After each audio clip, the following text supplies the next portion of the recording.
Kristen yang asli itu ini, Bang Luga ini. Apa adanya sesuai dengan ajaran Kristus. Kalau yang lain itu mah lontong sayur semua. Bang Luga ini ya Kristen yang asli. Dialah yang asli. Maka harusnya semua gereja itu ya menjadikan saudara Luga ini suku guru yang paling tertinggi. Jadi semua pendeta pastor itu harus sungkeman sama Bang Luga karena beliau mewakili kalau zaman dulu beliau ini sama persis dengan Paulus. Dia yang membentuk pengajaran yang murni dari Kristus yang ditemuinya. Nah, ini baru asli. Kalau yang lain itu mah ya cuma lontong sayur aja nya kalau aku bilang. Iya betul. Bang Luga ini yang harus menjadi contoh buat seluruh sekte yang ada di Indonesia terkait dengan kekristenan. Jangan meniru-niru Islam, meniru-niru Yahudi. Harus percaya diri. Apa yang diajarkan Kristus itu yang harus betul-betul ditanamkan. Jadi kalau Bang Luga mengatakan King of King, ya orang Kristen harus tunduk sama beliau. Gak bisa tidak. Jangan katakan diri kalian Kristen kalau tidak tunduk kepada Bang Luga dalam hal kajian-kajian beliau. Karena apa yang disampaikan oleh Bang Luga ini sama seperti ya meskipun tidak mirip kali, tetapi cakupan penginjilannya itu mirip kitab Wahyu. Nah, cuman teman-teman ini tidak paham, mereka lebih suka seperti serigala berbulu domba. Harusnya percaya diri seperti Bang Luga. Lanjut Bang Luga, semangat, oras.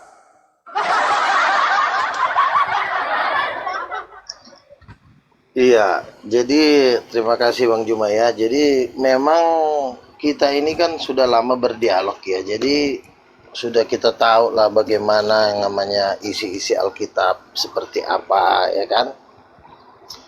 Nah, saya melihat memang orang-orang khususnya grupnya Edis, grupnya teman-teman ini, mereka memang karena memang tidak menguasai Alkitab lah sehingga mereka tidak menguasai Alkitab. Ketika mereka kalah berdebat, jadi mereka mencari cara lain ya untuk tetap bisa bertahan. Ya, itulah dengan cara-cara Islamologi. Nah, Orang-orang Islamologi ini sebenarnya lahir karena memang ketidakmampuan mengalahkan debater Muslim dalam berdebat memakai Alkitab. nah, Kenapa? itu betul Karena itu. satu begini. Karena begini, memang kalau saya kaji ya ajaran Tritunggal itu, ternyata di dalam ajaran Tritunggal itu ada sebenarnya unsur kesengajaan untuk menghalang-halangi orang mengenal siapa Yesus.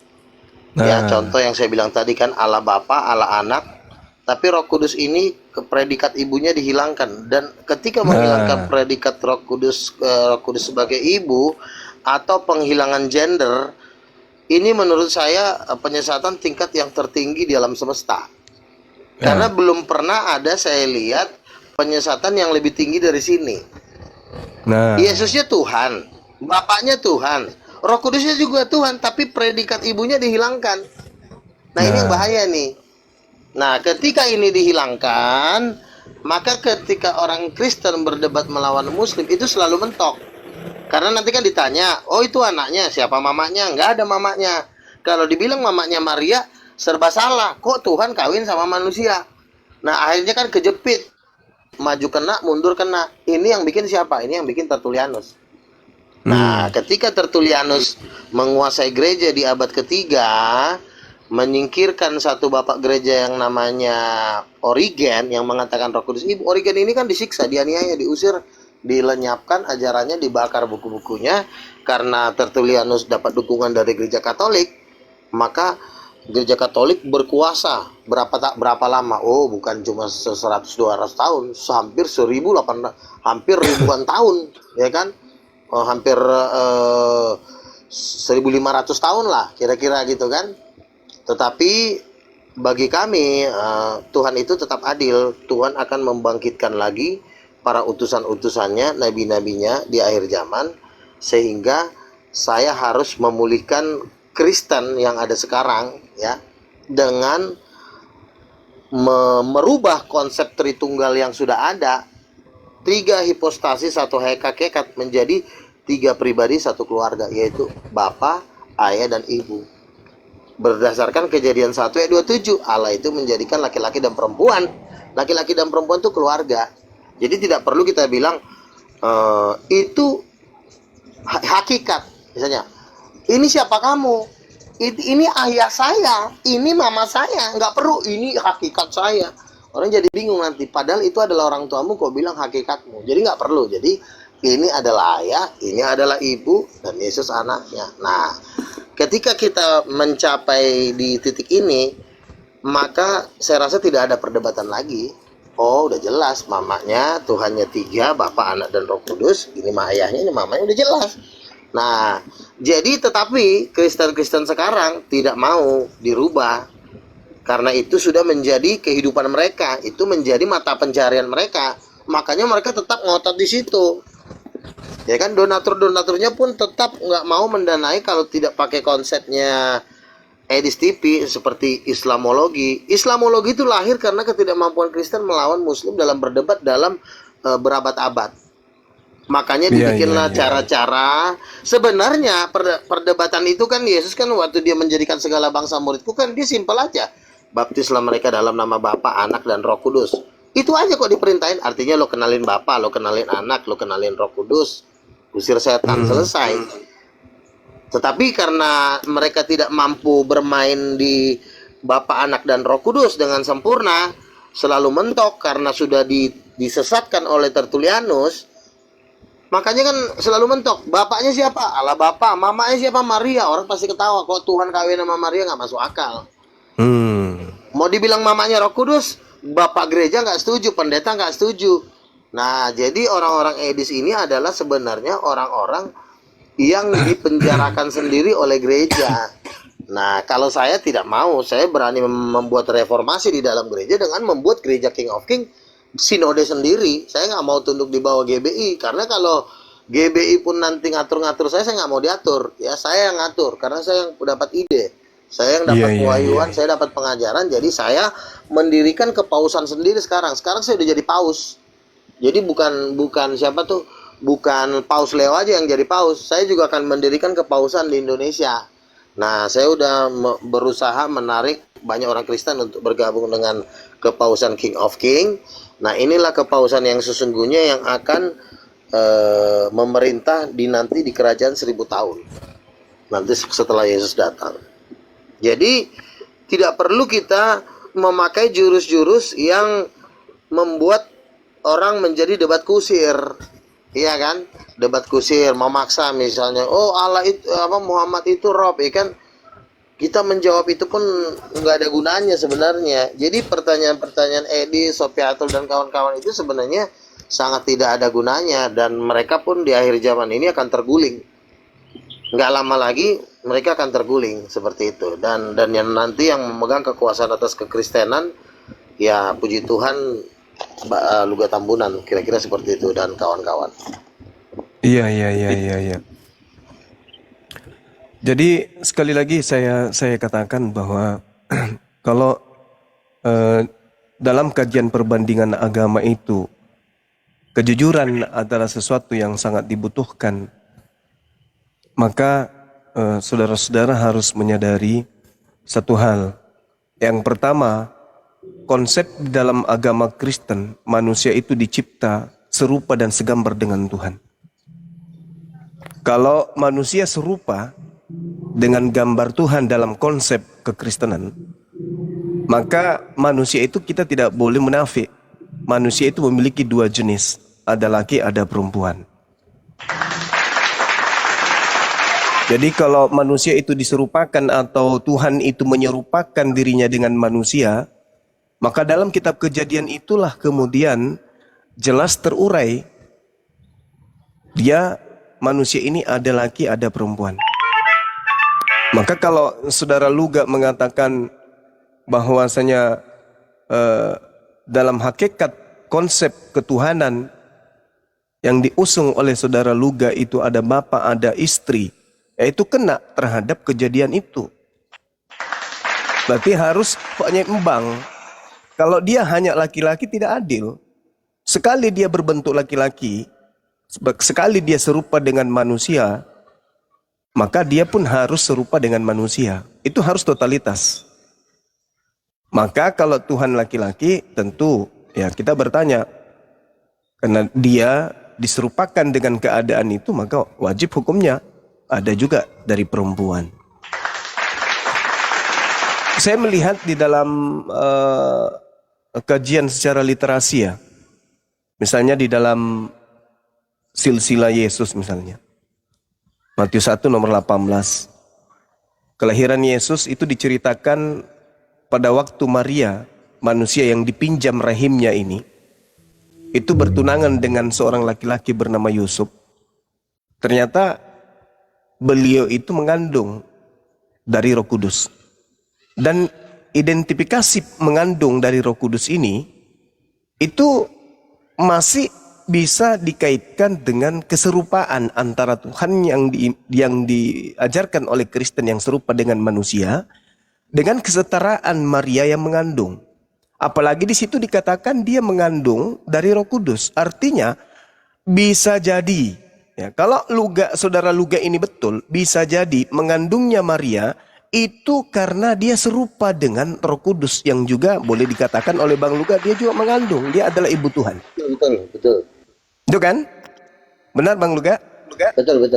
Nah, inilah yang saya katakan bahwa sebenarnya yang sampai pada tingkat nirwana, pemahaman tentang alam goib ya dalam kajian literasi kekristenan itu hanya ada pada sisi Luga Tambunan.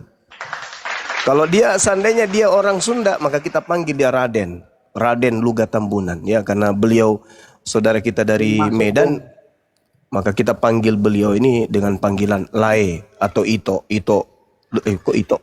Lae. Itu buat perempuan. Oke. Jadi ini pembelajaran buat teman-teman yang lain. Bahwa sabar. Bahwa di zaman sekarang ini, kalau saudara-saudara Kristen lepas dari ajaran Kristus, maka hanya ada dua. Yang pertama, kalau dia tidak ke Yahudian, yang kedua dia ke Islaman. Dia melepaskan kemudian cangkang kekristenannya yang mendudukkan Kristus ini sebagai hakikat yang harus dipuji, hakikat yang harus disembah, hakikat yang harus diibadahi oleh kekristenan. Tetapi kalau dia meninggalkan ajaran Bang Luga, maka akan nampak dia seperti Islam. Menuhankan kemudian hakikat yang tak nampak, tetapi dia masih memproklamirkan sesuatu yang nampak. Nah, sedangkan Bang Luga dia akui ada bapak, ada anak, ada ibu. Nah, ini komponennya kembali kepada kesetaraan tadi, serupa dan segambar. Jadi orang Kristen ini saya sarankan memang harus belajar pada Bang Luga. Bang Luga inilah Kristen yang sejati, Kristen yang tidak banyak neko-neko, Kristen yang memahami betul-betul pengajaran Kristus dan pengajaran Paulus. Karena ada dua unsur menjadi sumber ajaran Kristen itu. Yang pertama adalah Kristus yang datang kepada Paulus, dan yang kedua adalah Paulus yang kemudian datang mengajarkan gereja-gereja atau jemaat-jemaat yang ada. Nah, ini saudara-saudara Kristen mulai sekarang kalau bisa perdalam lagi materi atau pengajaran-pengajaran tentang Kristenan awal mula yang bersumber bagaimana penglihatan seorang Paulus dan juga yang ada di Pulau Patmos terkait dengan kekristenan masa-masa yang akan datang setelahnya. Saya kira begitu dari saya, bahwa ketika saudara-saudara Kristen meninggalkan ajaran Bang Luga, maka akan nampak seperti Islam. Dia tinggalkan ajaran yang sesungguhnya, yaitu ajaran Kristus sejati. Demikian, silakan Bang Luga, lanjut. Ya, jadi saya mengatakan bahwa ajaran yang dibawa oleh Gereja Katolik itu adalah proyek raksasa, ya. Proyek raksasa ini adalah proyek penghilangan gender Tuhan. Ini sangat mengerikan sekali, ya. Kenapa saya mengatakan proyek raksasa ini adalah penghilangan gender Tuhan? Apa dibalik tujuan mereka itu membuat proyek ini? Satu, Mereka mengatakan Roh Kudus tidak bergender. Apa tujuannya? Mana dalilnya? Kan begitu. Jadi dengan padahal yang namanya gender itu sebenarnya sesuatu hal yang sangat dahsyat. Kenapa saya katakan sesuatu hal yang sangat dahsyat? Manusia itu tercipta tuh berada di dalam gender yang namanya rahim. Apakah rahim itu adalah suatu benda yang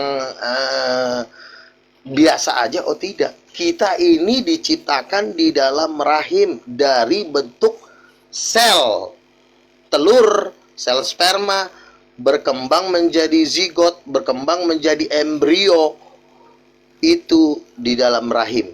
Jadi kalau kita mengatakan kita diciptakan oleh Tuhan, jangan salah, bahwa penciptaan manusia oleh Tuhan itu dalam proses pembentukan janin di dalam rahim.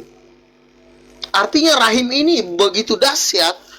Sebenarnya rahim ini sebenarnya representasi Tuhan, gambaran dari Tuhan, yang dimana Roh Kudus itu dia sesungguhnya dialah yang pemilik rahim yang sejati. Sebentar. Tolong di-mute dulu ya. Apakah Roh Kudus punya rahim? Tentu Roh Kuduslah yang pertama-tama punya rahim di dalam kehidupan seluruh makhluk. Kenapa perempuan punya rahim? Karena Roh Kudus memiliki rahim. Dikatakan bahwa Roh Kudus itulah yang memberi hidup. Yohanes 3:5, barang siapa tidak dilahirkan dari air dan roh, dia tidak akan bisa masuk kerajaan sorga. Jadi proses penciptaan manusia di dalam rahim itu sesuatu hal yang sangat luar biasa. Tetapi kenapa kok gereja Katolik seenaknya membuat suatu ajaran Roh Kudus itu tidak bergender? Ya, Roh Kudus tidak bergender. Lalu ditambah lagi Allah Bapa pun, Allah itu roh katanya, dan juga dibikin tidak bergender. Nah, mereka berani menghilangkan gender Allah Bapa sebagai laki-laki sejati dan Roh Kudus sebagai perempuan sejati. Itulah bagaimana gereja Katolik menghilangkan gender Tuhan ini, sehingga selama berabad-abad orang tidak mampu mengenal siapa Yesus dengan sempurna, sehingga banyak sekali orang yang harus binasa. Jadi menurut saya ya biang keroknya mereka ini, sehingga orang tidak sanggup mengenal siapa Yesus. Nah, jadi gereja Katolik sudah menghilangkan gender, padahal sejak dari lama pun ketika penciptaan Adam dan Hawa, Tuhan itu selalu ngomong jenis kelamin, laki-laki dan perempuan, ya. Allah menciptakan laki-laki dan perempuan, ya. Laki-laki dan perempuan ini jenis kelamin. Dan ini sesuatu hal yang sangat penting di dalam kemahakuasaan Tuhan, bahwa Tuhan itu menciptakan manusia dalam suatu mesin yang namanya rahim. Rahim itu adalah bagian dari kemahakuasaan Tuhan ketika dia bisa menciptakan dia. Jadi jangan anggap bahwa rahim seorang perempuan itu sesuatu hal yang... Nah, terus ada lagi yang mengatakan, oh berarti Tuhan berhubungan seksual dong. Yes. Kamu jangan anggap hubungan seksual itu sesuatu hal yang najis. Najis. Kamu diam dulu, ya. Jadi hubungan seksual itu bukan sesuatu hal yang najis apabila dilakukannya dengan dalam konteks kekudusan, gitu. Jadi kekudusan itu hubungan seksual itu tidak ada yang salah di situ. Kita ini kan selama ini kan ditakut-takutin. Kau pikir Tuhan berhubungan, kurang ajar kau. Kita digertak dengan gertakan-gertakan seperti itu. Nah, terus kita juga digertak dengan kalimat Tuhan itu satu, gitu loh. Nah, ini sudah seperti kata Bang Juma, sudah mulai ke Islam-Islaman nih orang Kristen ini. Tuhan itu walaupun dibilang Esa, tapi sebenarnya Esa itu dalam bentuk keluarga, bukan Esa dalam seperti pohon, tidak. Tapi Esa itu karena dari pertama pun Tuhan nggak pernah ngomong satu, selalu dua. Allah menciptakan laki-laki, udah enggak, dan perempuan, berarti dua. Di situ aja udah dua, laki-laki dan perempuan menurut gambarnya. Jadi kita jangan terobsesi dengan kata satu. Menurut saya itu gertakan aja. Oh Tuhan lo nggak satu ya, Tuhan lo tiga ya. kita nggak perlu takut dibilang Tuhan 3. Kita nggak perlu takut dibilang Tuhan 2. Karena di dalam Alkitab tidak ada keharaman ketika dibilang Tuhan 2 atau Tuhan 3, nggak ada keharaman.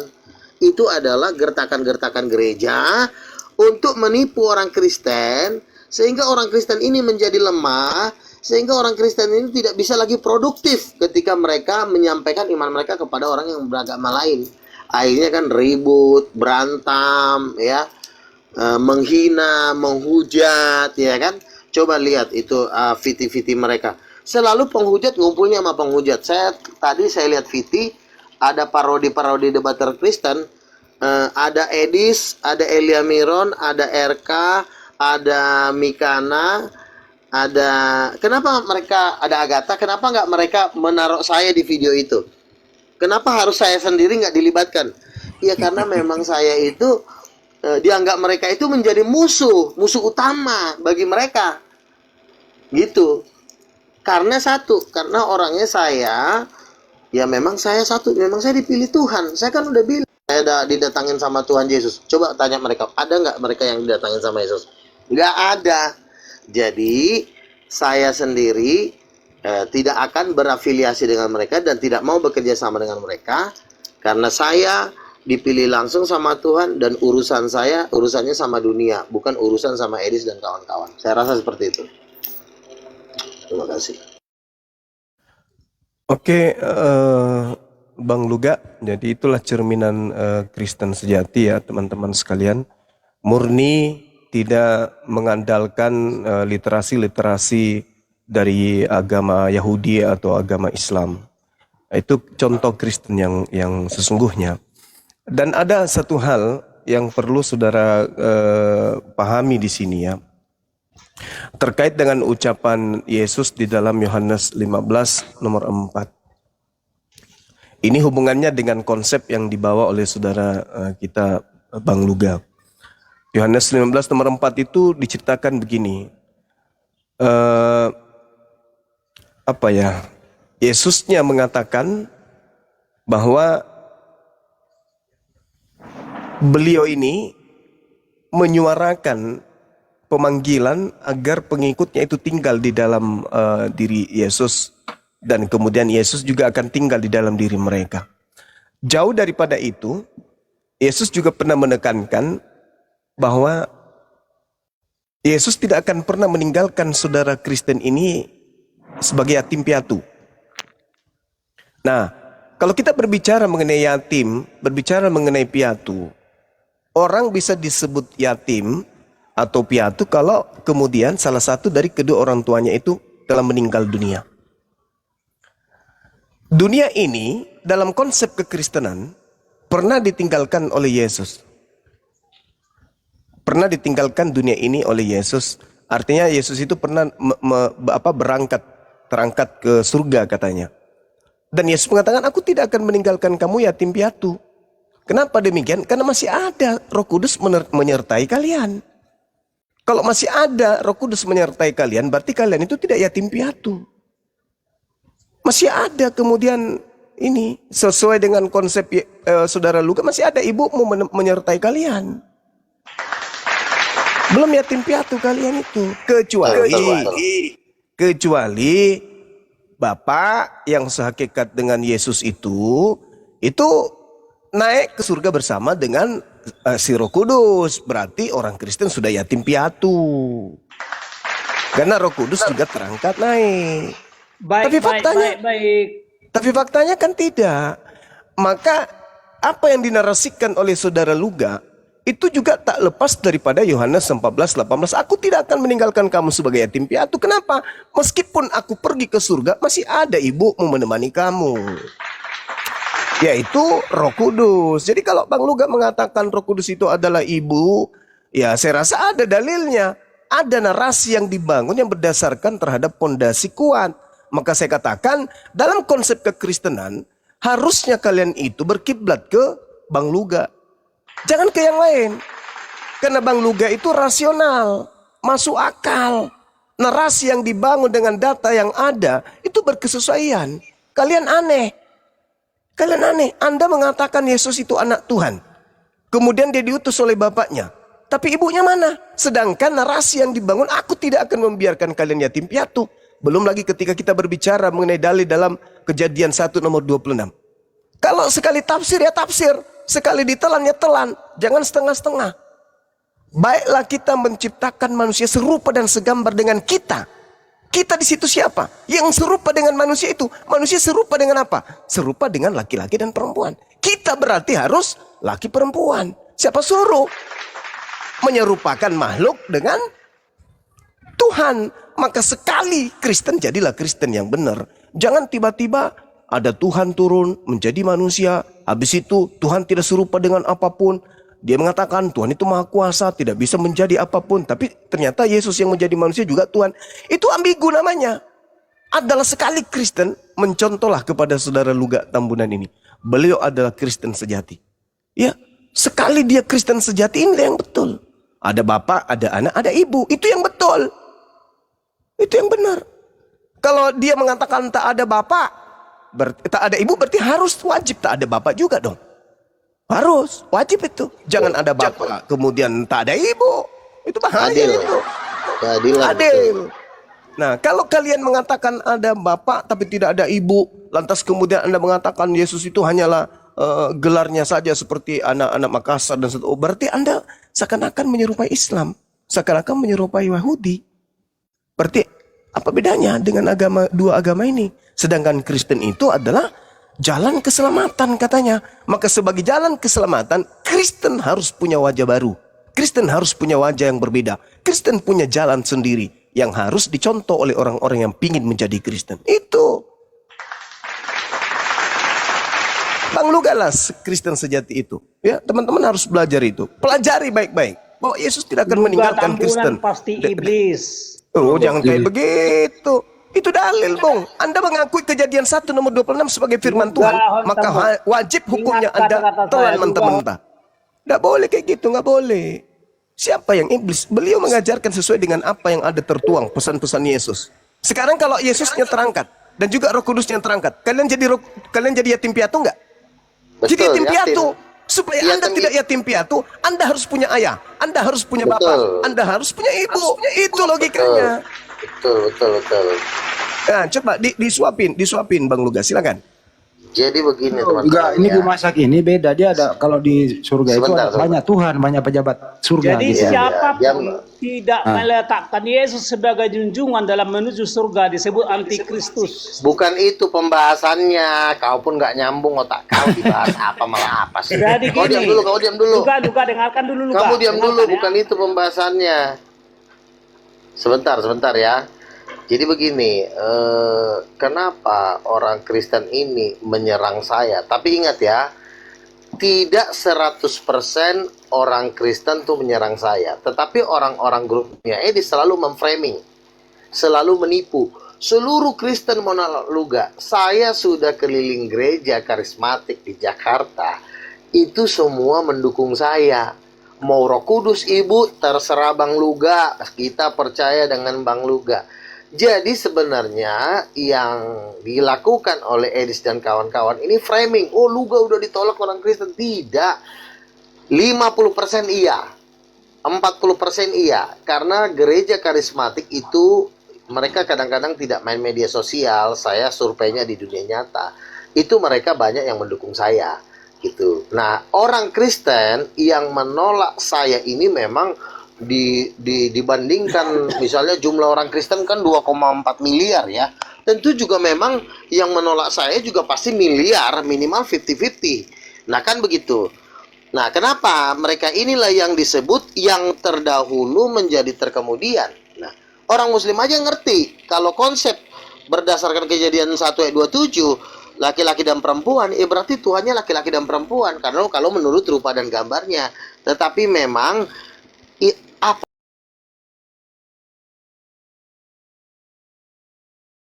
dong?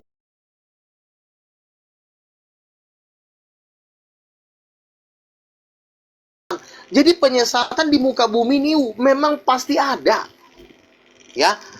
Karena ada Lucifer, ada Belzebul, ada sepertiga malaikat yang memberontak yang mendiami bumi sekarang. Mereka lah biang keroknya yang membuat orang-orang Kristen ini tersesat.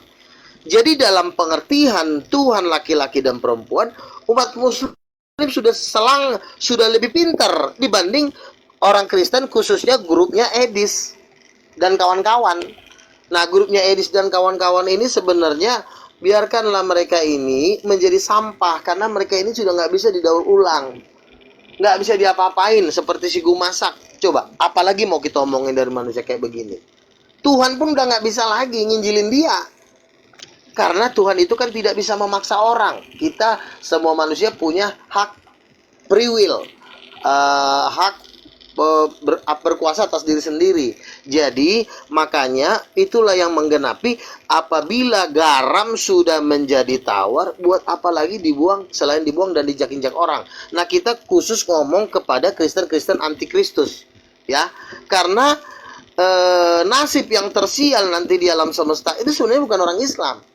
Karena menurut Alkitab nanti orang Muslim itu akan bergabung di akhir zaman dengan Yesus Kristus.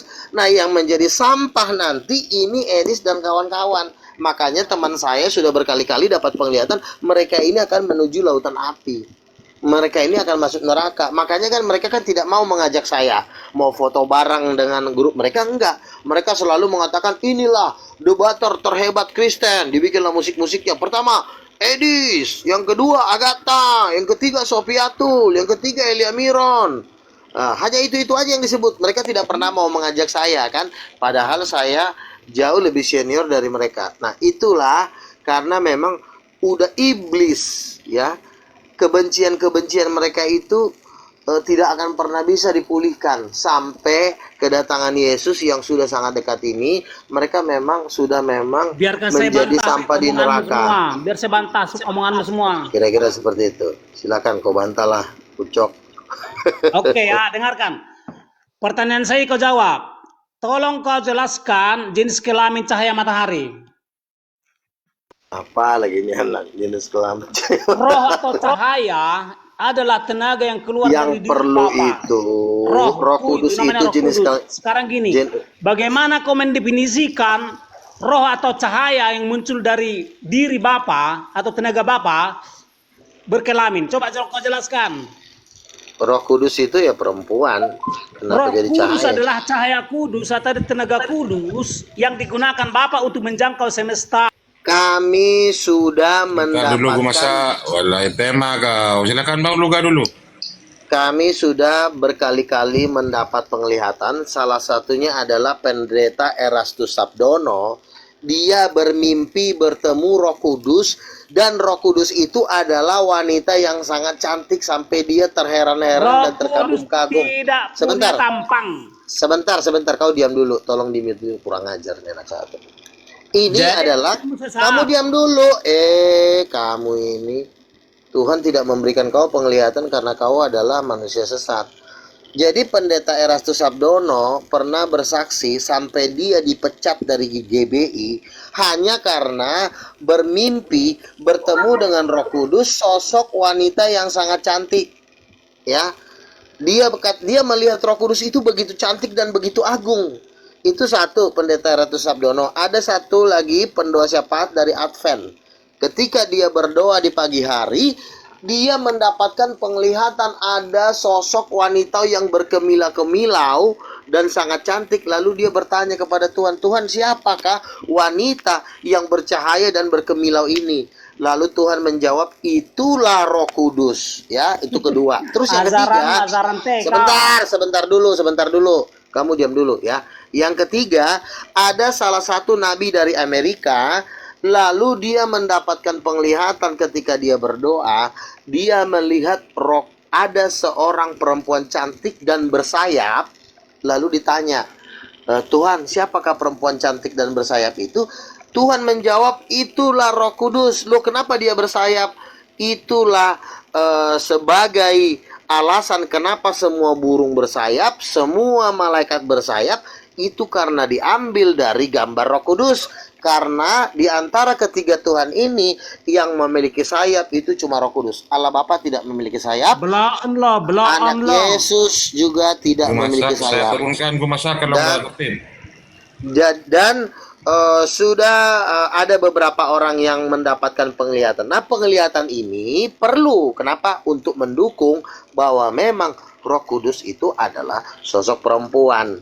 Nah, jadi ini perlu dipelajari oleh orang-orang Kristen supaya orang Kristen itu tidak tertipu. Nah, saran saya kepada seluruh orang Kristen, masuklah kalian bergabung dengan Gereja King of King, karena di Gereja King of King ini doktrin itu dilindungi. Kalau nanti kau di gereja orang lain itu sudah intervensi oleh gereja Katolik dan Protestan, itu bakalan kalian disiksa dan diperbudak. Kira-kira seperti itu.